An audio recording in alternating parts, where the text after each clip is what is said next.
Hey, Closet Busters, come on and gather around. It's time once again to kick down those closet doors of life. We're here to escape our BS, explore our fears, and elevate our self-expression. I'm your host, Rick Clemens, bold move expert and coming out coach, and I'm going to take you to the party, the pulpit, the wake, and back to the party of living your life uncloseted. So come on, grab hold of yourself and get ready to step out, step up, and step into living your truth as we explore more stories, tips, and tricks for living your life uncloseted. Now let's get to the show. Hey, Closet Busters and Closet Dwellers. We want you to come out of the closet and live your life uncloseted. It is time for another episode of that show, the one that helps you find your way out to live your life your way and do the bold thing you're meant to do. And today, shame on you if you are not doing what you're supposed to do because somebody told you shouldn't. They shamed you into it. They told you when you were a little kid you couldn't do that thing. And then before you know it, you find yourself just being totally caught up in the shame game all the way through your life. And it doesn't matter if you shame yourself for not having enough Instagram followers, or you shame yourself because you're not the right kind of Christian, or you're shamed because you're an LGBTQ individual or black or a woman or whatever it is that's coming across the headlines these days. Shame is exhausting. Until today.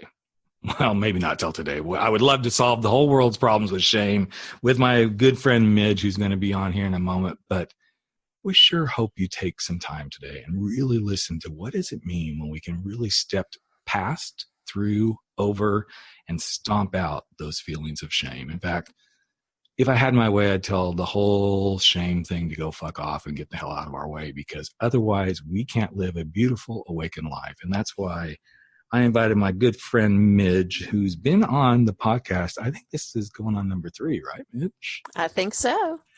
And we have done this many times together, but I don't think we've ever touched really on this subject at this depth, especially bringing it forward to bring it to everybody, but to specifically kind of talk about how shame affects lesbian women. So I'm so glad to have you here today. Thank you. I'm glad to be here, as always. As always, because we always say, you know, you're my sister from another mother and I'm your brother from another father or something like that. I don't know what the hell we say, but it's something along those lines, I think. But that's right. That's right. We got a soul connection. Yeah, bless our little hearts for trying to figure out all that stuff. So it's shameful that we can't. But anyway, on with the show here. So I'm really curious.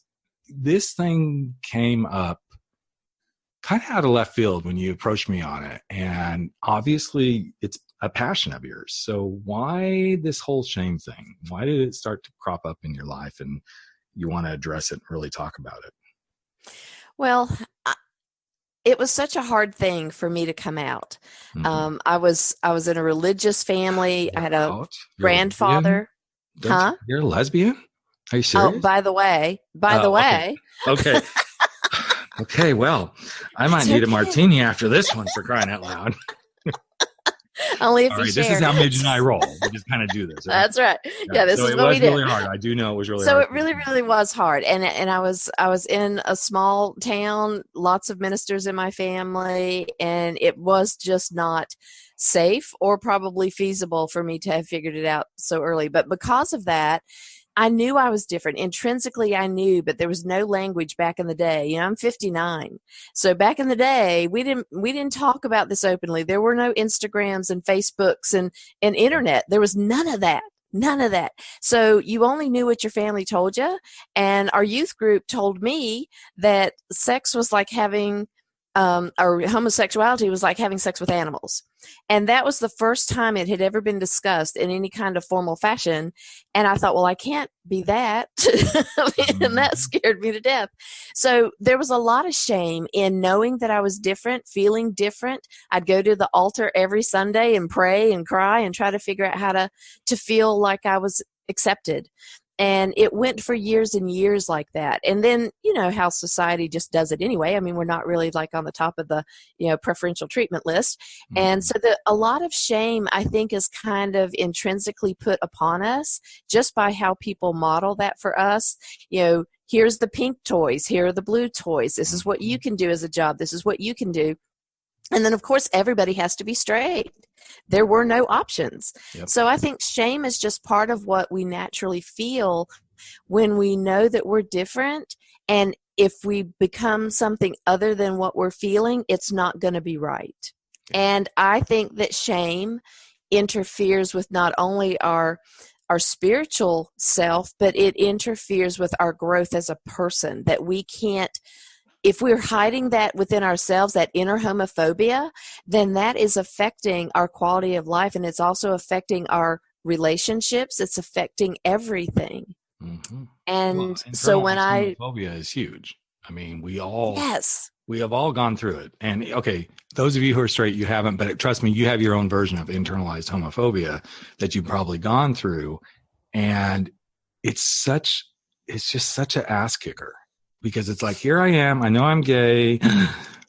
Oh, but I can't be that gay. I can't, that doesn't work for me. And then it's like, well, wait, you can't judge somebody else just because they happen to be gay and they don't do gay the way you do it. But then the shame shows up. Yeah. Because we're all looking for that acceptance on some level. You know, we might not have got it from our families or the churches, mm-hmm. and we're still looking for that niche where we feel like we're really included and this is who we are. Mm-hmm. But you're right, the community is very diverse, and, you know, we have, you know, extremely professional, high-functioning adults out there who have never come out. Yep. And I'm not saying you have to come out not to feel shame, but if you're not out because of the shame, that saddens me. Yes. Because you're not living your life completely, you know, large and authentically. There's something holding you back. You know, I work with a lot of kids coming out, you know, just in my practice, and these kids today are like crazy, scary bold, that they're just mm-hmm. out there, and they don't recognize the danger. They don't mm-hmm. think about the danger because everybody's bi in school these days. I mean, it's just like a thing. Yeah. And, you know, so they think it's so comfortable. Before you can even get into school, you have to check the box. Are you bi? Yes. Just, yeah, I'm not kidding. I cannot believe how many kids just let that roll off their lips. Mm-hmm. And I'm going, mm-hmm. you know, in a way it's so freeing, and I love the fluidity of that, but I also know that they're not aware of how bad it can be. Mm-hmm. You know, so there's that part, but if we're living that life of secrecy, it takes a toll. Yes. And especially if it's because we still feel somehow not good enough. Mm-hmm. And that piece of not good enough, it just slays me. And I know you commented on this on Facebook not long ago, because some senator in South Dakota or somewhere went off on a gay lesbian straight alliance day and told the mm-hmm. students that they were, you know, homosexuals were exactly what you just said. They're like animals and all this stuff. Mm-hmm. And I just thought, we just can't seem to get past this. This shame is just going to continue. And, you know, I don't want to get into the whole political thing, but it's just, it doesn't stop when you do not allow someone to be who they are. And of course, we can go into this whole argument about, okay, well, then you're not allowing me as a Christian to be who I am. You can be who you want to be. Just don't make it part of my shame and part of my pain, because I'm not going to make you pain because you're a Christian, but just be respectful. And I think that's the thing that gets missed here is there's a difference in, I don't agree with you and I don't see life the way you do. I don't look through the black and white lens because I can't see rainbows the way you guys do. But there's a difference in that and being just downright mean, hateful, and shameful to people and telling people, you know, you're just not good enough. This is shameful to act and live the way you do. And I hate it that so many people, and you and I, you know, we talked about this before, but we're talking about slightly different tonight, that so many people, that shame piece just carries forward and forward and forward. And before you know it, you're in your 50s. I'm right there with that whole piece, because there's still certain things that make me feel shame, and I have to walk through it and go, wait, nope, that's old programming. We got to turn it off. We got to unplug it and move forward. I think that's what you're finding too, as you're looking at the practice that you're working with, especially when it comes to lesbian women. So what have you seen really that becomes common as a shame piece that keeps women closeted in their stuff, keeps them from living boldly as who they are? What is some of the shame stuff that arises, Midge? Well, I think that it comes down to just the scrutiny of what people are going to expect. So especially with me as a gay therapist for children, and that whole belief system that, gay people are pedophiles and gay people are going to molest kids. So to be out in this community that I live in, it's, it could be very, difficult for people to want to bring their children to me. Yep. And especially because sometimes, the parents are in my office. A lot of times they are, just because I feel like family therapy is more helpful, but a lot of times they're also not in there. Mm-hmm. So, some people know that I'm gay. It's not that I'm hiding it, but it's not always relevant in the session. There are some people that will come in, and if I know that they are super, super religious, and, they kind of make that very evident in the beginning, I'll say, okay, before we get started, I need to say. Mm-hmm. And I will come out to them and give them the option to stay or not to stay. Mm-hmm. And most of them have stayed, which was really surprising with some of the more religious folks. But they're like, that's your business. It's not my business. And because thankfully, they were there more for their child than anything else. And they felt like that I had enough good reputation that they were going to stay. But there are doctors. I want to interrupt here for a moment, just because okay. There's something here that I want to unpack real quick. Yep. Because what you just said is so powerful that some people are like, that's your stuff, that's your business, and move on. So why do you think others are like, I just can't deal with this? Nope. They would turn heel and walk out. I'm curious from your perspective. I have a perspective that I'll share too, but I want to hear yours. What's the difference? Because some people say fine, and others will just go livid. What do you think that is? Fear. I think people are fearful of going to hell. They've been indoctrinated their whole entire lives that if you don't believe this straight line dogma, then you're going to go to hell. And they are so afraid of that they don't allow themselves the chance to really dig deeper into the scripture and figure out, where did that come from, and what time of year, what time period of time was that? They can't question. They're so insecure inside of themselves that they've allowed things to be fed to them, and they swallow every single bit of it. And then the fear kicks in that now if you don't live this life, then you're going to hell. Yeah. I really believe it's fear-based. And for the people that are religious, but they choose to stay in therapy with me, it's because somewhere they have found their own understanding that my life is not going to send them to hell. If they come to me as a therapist, that doesn't mean that they're somehow cohorting or cohorting, with a sinner. Yep. And even if they think that, they then still have another incentive to get their kid the help that they need. And I was the one that was recommended, or I'm the one that gave, somebody gave them a recommendation because they had seen me before. And the gay piece kind of like gets out of the way, and we work on what's in front of us. Yeah. But being able to be in a small county like that, for some people, I think just their reputation and the backlash, they just don't want to go through the backlash, and they just want to be a professional person and not have to deal with the political or the religious part of it. But here's the thing. Yeah. Go ahead. Go ahead. Here's the thing. I think you and I are we're in the same space. But I also think there's some people, a lot of them, if I don't do everything I can to save you, I am not going to get into heaven. Yes. Yes, I agree with you.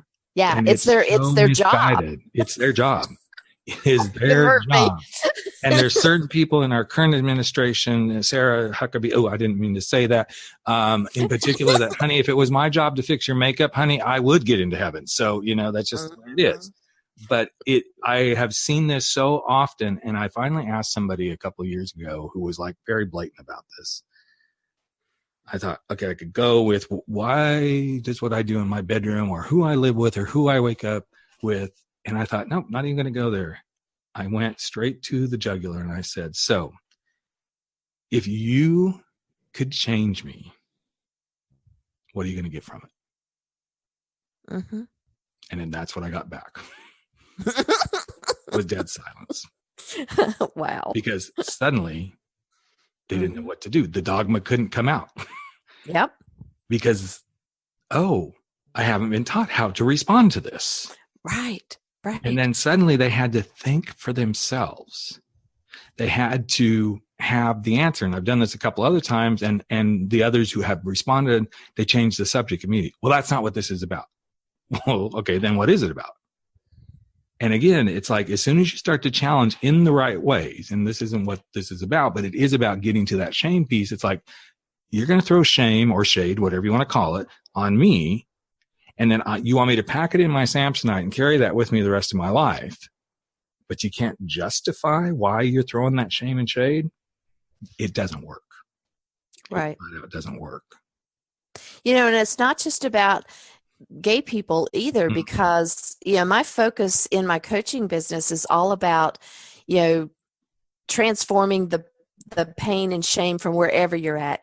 So yes, my heart is to the LGBTQ community, of course, but also to women. I know you deal with the men, but for women, we still don't get paid enough or as much. There are still barriers to us as professional women, and because of a lot of women coming out of that religious belief is that you have to be submissive, you can't think for yourself. There's so much shame in just not being able to claim that power. Mm-hmm. But once you can transform it and you start to understand your worthiness and get clear about your purpose on this earth and what you're put here to do, then you can claim that power of speaking up for yourself, being the person you were put on this earth to be. Shine as bright as your light can shine. And that's for all people, really. But, because of you or who you are and I'm who I am, we're split with the sexes here. I'll take the women, you take the men. Yeah. It's a perfect wedding. It is. And here's how I know that I got there, is that I was doing some marketing and putting some Facebook videos on Boost and boosting it out there, which I'm not really sure that works very well, but still somebody's listening. And I get this response back from one of my videos, and it was a little bit more, this one was more targeted to the gay clientele that I'm looking at. And, so somebody wrote a message back and I opened it up and I went, whoa, because it was one of those hate-filled, homophobic, you're going to hell, yada, da, da, da, da, da, da, da. And I looked at it and I was shocked. And then I just hit delete. And I thought, whoa. And it was the first time, Rick, that I did not feel a personal attack. Even though it did come to me, I knew for the first time it wasn't meant for me. It was the most beautiful, empowering moment that I felt worthy. I did not need his permission. I did not accept what he offered because I knew it wasn't for me. And I didn't feel the need to write him back and defend my position or tell him why it's okay that I'm gay. I just knew that it wasn't worth my time. And that was a beautiful place to be. So I know that I can come from being the most shamed feeling person to this place of transformation. Yeah. It was awesome. And I want that for everybody. And when you can realize at the depth of who you are, that we're all capable of this. We're all capable of releasing shame. Mm-hmm. But we have to give ourselves permission to do it. We have to give ourselves permission. We don't need anybody else's permission to let it go. Right. And that kernel, that little nugget that helps us release it is to really be love to ourselves. Mm-hmm. That worthiness that can transform the shame is based in, do I love me? And we were taught our whole life that we're not lovable, that we're an abomination, that there's something really, really sick or wrong with us. And we don't usually love those ideas of people who are, sick or damaged or no good, that kind of thing. So the first step has to be to really find out how to love yourself. Yep. And then that worthiness becomes brighter and brighter until you can be really, truly in your authentic power. Mm-hmm. You know, when you first said Colonel and Nugget, I thought she's just trying to tease me because I'm hungry and she's going to talk about fried chicken and chicken nuggets. But there is a beautiful Colonel and Nugget in this whole thing. And I did that purposely because I want people to remember this part. When you can see the kernel of where this thing of shame starts, because it starts as a little thing. And it's not easy. And it may take therapy or it may take some really deep coaching, either one. But when you can get back to where that first piece of shame showed up. So here's where we're going to be really good about connecting the dots to the nugget. The nugget of wisdom that comes from that is when you can see it clearly, now you have something to work with. You can see, okay, it started here. And now what do I want to do with that?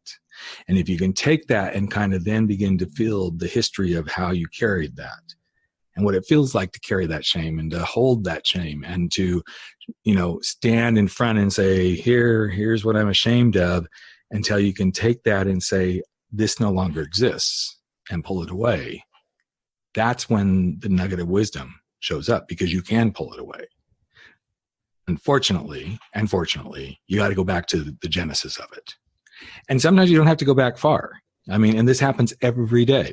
We can be so far along in our journey. Hello, you're listening to a 55-year-old and a 59-year-old, and we are so far along in our journey. They're going to put us, you know, in hopefully a nice, really well-kept retirement home. We just sit around and eat bonbons. But anyway, but when you get that far along, all it takes is one person to pull the same shame stunt a week from now, 2 weeks from now, 2 months ago, and you're going to be taken right back to that little kernel. But if you know how to take that kernel and get it out of your life, you won't ever carry the shame again. That's right. That's right. So I'm curious, as you've started to really dive into this, because the shame piece it's big in everything that I know that you've done as a counselor, and now you're doing some of this as coaching. What is the most challenging piece of truly helping someone release the shame? I think the most challenging piece is that they'll deny that they have it. No, I'm fine with it. Yeah, I know I'm gay. I'm fine with it. I don't have to tell anybody. I'm just fine with it. I know a lady right now that you know, she's not actually my coaching client, but I know her, and she, you know, I mentioned something about it the other day, that I was coming on the show and I was going to talk about, you know, my truth and talk about this new business. And she's like, oh, well, there's that whole topic again. You know that I know I'm gay and I don't have to come out. And I said, who said that? And it's like, she's already feeling like this forced thing. You know, she is that nervous about it. And that's her own shame. But she doesn't even admit that she has shame, because it's hard for her to even think about making a conversation about it in general. So, you know, I think it's getting people to understand that it's okay to feel the shame and know that it's there, so that we can then start to unpack it and see, like what you were saying, where did this come from? How is it resonating with you? What's keeping it there? And how can we release it? It's so ironic that you just said that, because I was working on something today. I'm working through like a content plan for, you know, podcasts and writing and all this stuff. And where I started was, the first step is admitting whatever it is. Of course, you know me well enough. I wrote down, okay, so this month is going to be about truth and admitting your shit. Okay, cool. There we got right there. The stake is in the ground. But if we don't admit it, and I'm not saying the woman you're talking about that there's anything wrong with where she's at, because that's what's working for her. When it becomes toxic is when you try to pretend it's really not an issue, but everything you do shows it's an issue. Right. Because then you're hurting yourself, you're kidding yourself, you're not facing your fears, you're obliging to somebody else's whim, reason, whatever. You're pretending to be something you aren't. You're avoiding where you're supposed to go. You're comparing yourself to all the other people who come out as gay. And then suddenly, before you know it, your self-worth is going down into the shit tank. And then suddenly, oh my gosh, if I do that, I'm going to be so, you know, that would mean I have to be transparent. I have to be really, really vulnerable. And I could never give myself permission to do that. And then you wonder why you don't have connection and why you have no confidence to be who you are. That's the thing that was running through my mind, is that self-doubt, That when we're not claiming anything, we're always doubting that we're not good enough, or that somebody's going to judge us, or that we're going to fail at things. Mm-hmm. Yeah. And I always think, okay, so, and I'm okay. I'm the first one to raise my hand and say, I'm not good at practicing this myself. I work at it every day, but it's like, okay, so if somebody doesn't accept us, what's the worst that's going to happen? Right. They don't accept us. Does it get under my skin? Of course it gets under my skin. But when it quits getting under my skin, I go, well, that was a good 2 days of like holding my head and banging my bald head against a wall because somebody didn't accept me. What did I get done? Not a damn thing. Mm-hmm. But when I don't allow it to go there, it's like, okay, I can be in and out of this in like 5 minutes, 10 minutes, 30 minutes, whatever it is, and release. Because if I don't, then I allow that shame to show up of somebody not accepting me. And for what? Where does that get us? That's the crazy thing. It just shoves us in a closet of this shame, and there we sit in the dark playing with shame and going, this sucks. Mm-hmm. Absolutely sucks. So what is some of the things that you have found have been really a good way to bring somebody forward from shame? What's some of the steps that you try to help people in this world? Well, the first thing is just to meet them where they are and hold some space. Mm-hmm. When they know that you feel that connection to them and they start to feel safe, then they're going to be able to get a little bit more real. And then, instead of pushing it one way or the other, you just kind of start to have conversations. And the more I can keep it just as a light conversation in the beginning, and we just talk about our past and how we got to where we are and how we're doing what we're doing, then that just continues to bring that whole invitation of just being who you are. Yeah. And so now they're already starting to find things that they're good at. And as I point out things that, their strengths, and they start to be able to resonate with that. So it's really just this beautiful dance of just being sort of like not talking about it to bringing in things that kind of resonate with them. Yeah. Until they can build that strength-based love for themselves, because that's the first step. Yeah. I need to grow internally and believe and resonate with who I am internally. And then the second step is then how do we want to resonate that to the world? I love me. Now, how am I going to put my best skills out there? And how am I going to do that? And as I then take that little thing and we run with that for a little bit, and then it just begins to open up on its own. Then they get excited about the fact that, okay, now I really do love myself, and now here's some tools that I can use when other people don't love me, and how can I, stop taking it personal, even though it may be sent like a personal attack. I'm the only one that gets to decide if it really resonated as a personal attack. There would have several years ago, had that guy sent me that thing, that would have derailed me and just shut me down. But because I now know that I get to choose my reactions to hate, and I get to step up and become the person I want to be. So I think the critical piece really is to start with the self-love, continue to let them recognize their skills and what they're great at and their strengths, and then teach them the tools to be able to manage the hate without letting it resonate. Manage the hate without letting it resonate. And the other thing, I've taught kids, girl. I know, I just do it all. I've taught the kids that, if somebody says something to us, like and I'll do this on this really basic level, and I'll say, okay, so if somebody came up and called you a purple people eater, what would you do? And the kids will laugh. And I said, well, you know why you laughed at that? Because number one, you don't know any purple people and you probably don't eat them. So that doesn't ring true for you at all. I said, but what if, and if it was a child that maybe has struggled in reading or something, I said, what if somebody said that you're too dumb to read? And you can see their face just change. And I said, that's personal, because there's a piece of you that thinks you're not so smart at reading. Mm-hmm.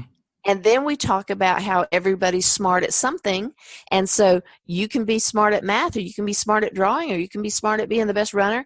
And we talk about how we only take it to heart when it rings true in some kind of belief we have about ourselves. Mm-hmm. So I teach kids to try to put things not into their heart, but through their brain Yep. to realize that it's a lie and then blow it out their ears. Mm-hmm. And so we draw pictures of things coming in and we blow it out our ears. Mm-hmm. And that's the truth for us adults as well. I mean, clearly we take things personal if it resonates with our own self-loathing. Mm-hmm. If it's something we've bashed ourselves in about, or somebody, we developed a core belief because somebody else had said it back in our formative years and we've owned it and carried it. And it's like the cell phone where we have all these apps and our core beliefs are resonating in the background. They may not be actively on, but they're always there drawing energy from us. And so we have to find out what that is. That's the shame part. Whatever somebody gave to us and we accepted, or what we've learned over the years, and then we've kept it present and ever running in the background. So we have to be able to release that personal attachment to it. And that's when the comments from these little haters come in and you're like, ooh, well, that was a surprise. Delete. No problem. Yep. No problem. I had a friend of mine who he wears his hair really tall. He's got one of those big, tall, swoopy, hairdos. And some gal had commented on, it was either an Instagram video or whatever. He's a great speaker. He does culture work. And somebody commented, I have a hard time taking anybody who wears their hair that way serious. I just thought, well, girl, you're not having very much fun in life. Because there's a lot of fun people who wear their hair very, very different ways. I have no hair, and you probably wouldn't like me either. So there we go. It's just, it is amazing that it can be the littlest thing. And I don't remember the exact response, but it was pretty amazing what he came back with. And I thought, you know what? We do have this choice. I'm glad that's kind of where you brought this to wrap things up, is we have so much choice that we don't often give ourselves permission to exercise. This past weekend, I was like in my head about a lot of stuff and I wasn't feeling good, and I even recorded a whole thing about it on Facebook. And I thought I had a choice. I could have just said, screw it. But I took the choice of, no, I'm going to be in this and see where it takes me and, all of this stuff. But I could have chosen to go the other direction. I'm so glad that I did because, well, first of all, it gave me a whole lot of stuff to talk about on Facebook this week and on my podcast. And, sometimes you just got to go through the pain so that you can show everybody you're not as cracked up as they think you are, or you are as cracked up as they think you are too. You are crazy as they think you might be. But so as we wrap up here, Midge, one of the things that I think is just the toughest around shame is when you own it in a wrong way, it can paralyze you. But when you own it in the right way, and some people are going to go, okay, well, how do you do that? We don't have time to explain all that, but there is something about just saying, okay, I see this as shame and it's not working. That's owning it in the right way. When you can recognize it and go, this isn't working. I don't need to do this to myself. Whether you see that and it makes you thrive, or you see that and when you take your first baby step away from it. I feel like the more we own our shame and get to know it and to really make it our friend, which I know sounds crazy, but when you can do that, that is when you'll be able to release it. And that is when you'll be able to work with it. And that is when you'll be able to thrive. Yep. And I think that's kind of where you've been going all along in this conversation, Midge, is saying we can have it, but we don't have to own it in a bad way. We can own it in a good way and move us forward. So what's one of the things that was hardest for you as we wrap this up, something really quick that you knew you had to let go of shame around, and then when you did, things began to change? I had to let go of the religion. And not that I don't have deep spiritual faith. I had to let go of the dogma and the message that I was taught. And I had to reframe it to work it for myself. And there is great love for me in the universe, and it doesn't have to be the way I was taught. I'm so glad you just said there was great love for you, because when we look at shame from the perspective of it makes me not loved, and then we flip it around and say, there's great love for me, as you so eloquently said, in the universe, that suddenly means there's no room for this shame. Right. It's kind of like fear. I talk about this a lot too, that we all have fears. I ain't going to sugarcoat it. All of us have stuff that scares the crap out of us. But it's only fearful until you walk through it. Once you walk past it, it's like, okay, we did it. And it's just gone. And the same thing happens with shame. As soon as you allow yourself to walk past it and let it go, it does not exist. And I always tell folks to go through the hurt to get to the healing. Absolutely. It may hurt to drudge up a little bit of that shame and look at it and be able to transform it. But once you do it, like you said, it's done. It's done. Well, Midge, I guess our time is done. Once again, we have ran to the end. Or we got to call it the end because these poor folks will go, these two could go on forever, I think. Well, we could. Mm-hmm. And the more we go later. on, it's interesting. I know most of my listeners are going, I never knew Rick had an accent like that. The more I hear Midge, it just comes out because I did. I grew up down in those Tennessee, Arkansas hills for a while, and I do my best to be Californian, not talk that way, but everyone's let that stuff go, So, anyway, well, I'm so glad you came on and shared yourself so beautifully. There'll be every way to touch base with Midge and get in contact with her, and you won't regret it. I promise you, you won't regret it whatsoever. So you might, if you go work with her one-on-one, you might get lots of fur baby hair on you because she has too many of those in her life. But well, I will be doing it on Zoom, so coaching on Zoom, so you don't have to worry about fur baby hair. And you know what? You can't see it because I don't have the video playing. But when I first got on here to record this with Midge, all I saw was dogs. I'm like, she's got the dogs going to be on here, and it's just this fun little throw blanket. And I just was like, wow, we're doing it with the dogs. But it would have been fine. But anyway, it would have been fine. It would have been just fine. So, all right, Midge. Well, hey, thanks so much again for being here. It's always a pleasure. And like I said, I guess we're at the end for now. Well, I love you, brother. Love you. All right, there you have it. Another episode of Life Uncloseted has come to an end, but that's okay. We're going to be back in just a couple of days sharing more stories, tips, tricks, and wisdom for helping you live your life uncloseted. And you know what? You can share too. Just take a few moments if you like and if you believe in this podcast and share it with someone you know today. Share it from your phone, go share it on iTunes, Stitcher, wherever you are. Maybe even give us a rating and review because you know what? It's all about the planet living their life uncloseted. I'm Rick Clemens, host of the show and the guy who helps you make those big, bold moves. And I hope you never stop stepping out, stepping up, and stepping in to living your life uncloseted. Catch you real soon. Take care, everyone.